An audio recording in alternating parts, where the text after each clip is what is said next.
बिस्मिल्लाहिर्रहमानिर्रहीम। अस्सलाम वालेकुम वरहमतुल्लाहि वबरकात।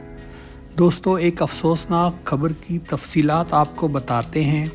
मस्तूंग में धमाका हुआ, 35 अफराद जाँ बहक और 50 के करीब ज़ख्मी हुए। हलाकतों में इजाफे का खदशा भी बताया जाता है।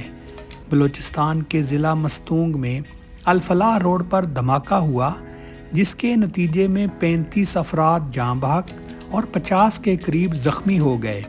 ज़िले इंतज़ामिया का कहना है कि धमाका शदीद नौइयत का था, जिसमें ज़ख्मी हुए मुतअद्दिद अफराद की हालत तशवीशनाक है। ज़िले इंतज़ामिया के मुताबिक मस्तूंग में हुए धमाके में जाँ बहक अफराद में DSP मस्तूंग भी शामिल हैं। कमिश्नर मस्तूंग का कहना है कि धमाका मदीना मस्जिद के करीब हुआ, जिसमें मुतअद्दिद अफराद ज़ख्मी हुए। BBC उर्दू के मुताबिक इत्तेहाद अहले सुन्नत का अतवार को बलूचिस्तान में हड़ताल और मुजाहरों का ऐलान। हलाकतों की तादाद 55 हो गई।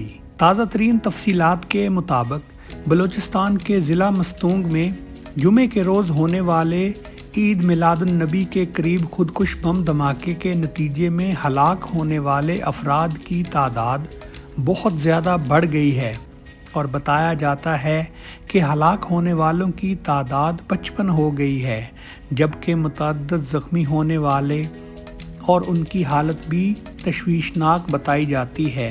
दूसरी जानब हमले के ख़िलाफ़ इत्तेहाद अहले सुन्नत ने 1 अक्टूबर को सूबे भर में शटर डाउन, हड़ताल और मुजाहरों की कॉल दे दी है।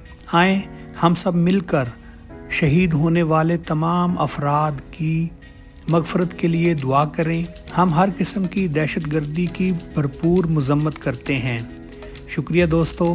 ताज़ा तरीन इत्तलात और न्यूज़ के लिए हमारे चैनल को सब्सक्राइब करें। अस्सलामु अलैकुम वरहमतुल्लाहि वबरकातुहू।